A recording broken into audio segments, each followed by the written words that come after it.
আবারও অপু বিশ্বাস ঠাকুমাকে ডিবি অফিসে নেবেন তাপসের স্ত্রী ফারজানা মুন্নি। অপু বিশ্বাস ঠাকুমাকে তো আগে একবার তাপসের স্ত্রী ফারজানা মুন্নি ডিবি অফিস পর্যন্ত নিয়ে ছাড়ছেন, তখন কোনোভাবে কোনো কিছু বুঝিয়ে রেহাই পাইছেন। কিন্তু এবার যদি তাপসের স্ত্রী ফারজানা মুন্নি অপু বিশ্বাস ঠাকুমাকে ডিবি অফিস পর্যন্ত নিয়ে ছাড়েন, তাহলে অপু বিশ্বাস ঠাকুমাকে কিন্তু বুঝিয়ে দিবে যে বছরের কত চাউলের কত দান। সব জায়গায় কিন্তু পাউলামি চলে না। অপু বিশ্বাস ঠাকুমা মানে নিজেও বুঝতে পারতেছে না তিনি যে মানসিক অশান্তিতে ভুগতেছে, তিনি যে মানসিক রোগী হয়ে যাইতেছেন, এটা মনে অপু বিশ্বাস ঠাকুমা নিজেও বুঝতে পারতেছে না। এই যে তিনি চারপাশের মানুষের কথা চিন্তা করতে করতে একবার তাপসের স্ত্রী ফারজানা মুন্নি, একবার তাপস, একবার শবনমী স্পিন বুবলি, একবার বর্ষা, একবার এটা একবার সেটা, তাদের কথা চিন্তা করতে করতে অপু বিশ্বাস ঠাকুমা একজন মানসিক রোগী হয়ে যাইতেছে। এই অপু বিশ্বাস ঠাকুমা রিসিং বিডি একটা চ্যানেলে এখন আবার মানে একটা ইন্টারভিউ দিতে গেছেন, তখন সেখানে আবার তাপসের সাথে বুবলি প্রেমের গুঞ্জনটা আবার নতুনভাবে তিনি উঠে নিয়ে আসছেন।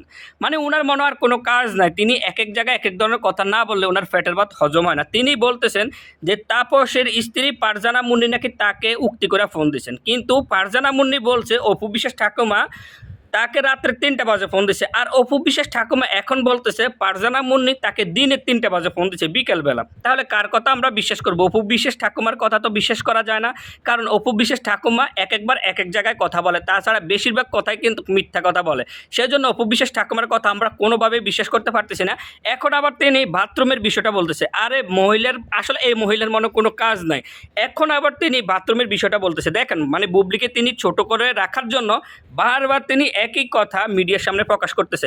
আপনি যে বুবলির বিষয়টা বাথরুমের বিষয়টা তুলে ধরতেছেন, শাকিব খান তো আপনার বিষয়ে বলছে যে আপনি তো আর একটা হিরোর সাথে পরকীয়া করতেছেন, শাকিব খান হাতে নাতে ধরছে। তাছাড়া শাকিব খান তো শবনম ইয়াসমিন বুবলির বিষয়ে এরকম কোনো কিছু বলতে পারে নাই, কিন্তু আপনার বিষয়ে শাকিব খান সরাসরি বলছে, একটা চ্যানেলে বলছিলেন যে আমি অপু বিশ্বাসকে একটা হিরোর সাথে হাতে নাতে ধরছি, তাও একবার না দুইবার। তো যেখানে আপনাকে একটা হিরোর সাথে হাতে নাতে ধরছে একবার না দুইবার, সেখানে আপনার লজ্জাবোধ না থেকে আপনি কেন বুবলির মানে বিষয়টা চিন্তা করতেছেন যে বুবলিকে তাপসের মানে বাথরুমে দেখা গেছে বা এটা সেটা অনেক ধরনের কথা বলতেছেন। এবার যদি ফারজানা মুন্নি আপনাকে মানে আইনিভাবে কোনো পদক্ষেপ নেয়, তাহলে এবার বুঝবেন যে বছরের কত চাউলের কত দান। সব জায়গায় কিন্তু সব ধরনের কথা খাটে না। এটা কিন্তু ফারজানা মুন্নি কিন্তু অনেক শিক্ষিত, আপনার মতো এরকম মূর্খ না। আপনি যেরকম মানে সব জায়গায় গিয়ে মানে আপনার তো মুখের কোনো ব্যালেন্টেজ নাই, সব জায়গায় গিয়ে শুধু মুখ ফসকে কোনো কথা আপনার চলে আসতেছে আর বলে দিতেছেন। কিন্তু ফারজানা মুন্নি শিক্ষিত মেয়ে বলে শিক্ষিতভাবে কথা বলে। যদি আপনি এবার তাকে রাগিয়ে দেন, তাহলে এবার কিন্তু খবর আছে আপনার যে বছরের কত চাউলের কত দাম। আপনি মানুষের কথা চিন্তা করতে হবে না। তাপসের বাথরুমে শবনম ইয়াসমিন বুবলি ছিল না না ছিল, এটা কিন্তু তাপসের স্ত্রী ফারজানা মুন্নি আবার গণমাধ্যমকে পরিষ্কার করে বলছে। কিন্তু আপনারটা তো এখনও শাকিব খান পরিষ্কার করে বলে নাই। আপনাকে যে শাকিব খান পরকীয়া করতে হাতে নাতে ধরছে, এই বিষয়টা শাকিব খান এখনও বলে নাই যে এটা একটা ফল ছিল, কিন্তু শাকিব খান তো এটা সত্য প্রমাণ করে দিছে। কারণ আপনি আপনাকে নিয়ে চিন্তা করেন, আপনি কেন আরেকজনকে নিয়ে চিন্তা করতেছেন? আপনি আবার এখন শাকিব খানের ভালোটা চাইতেছেন। বাবু রে, আপনি এখন শাকিব খানের প্রশংসা করতেছেন। শাকিব খান আমার বাচ্চার বাবা, সেই জন্য শাকিব খান মানে শাকিব খানের মান সম্মান আমার মান সম্মান। বাউরে বাউ, বেডির ফ্যাটে কত ধরনের কথা। আপনি যখন শাকিব খান যখন আপনাকে ডিভোর্স দিয়ে দিছে, তখন আপনি যে মিডিয়ার সামনে এসে নাকের পানি চোখের পানি একসাথ করে শাকিব খানকে এভাবে বাংলাদেশের মানুষের কাছে ছোট করছেন, এগুলা কি আপনার খেয়াল নাই?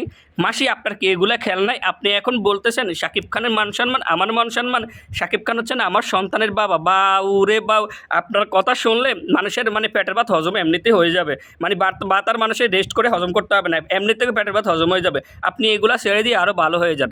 আপনার কিন্তু খবর মানে 12টা বেজে ছাড়বে। মানে চলচ্চিত্রের মানুষও কিন্তু আপনার জন্য অসহ্য হয়ে গেছে। চলচ্চিত্রের মানুষও এখন বলতেছে আপনার জন্য চলচ্চিত্রের মানুষ অসহ্য হয়ে গেছে। আপনি আর একটু ভালো হয়ে যান মাসি, এত আর বাদনামি করিয়েন না, আরও ভালো হয়ে যান। ভালো হলে কিন্তু সুখ শান্তি পাবেন।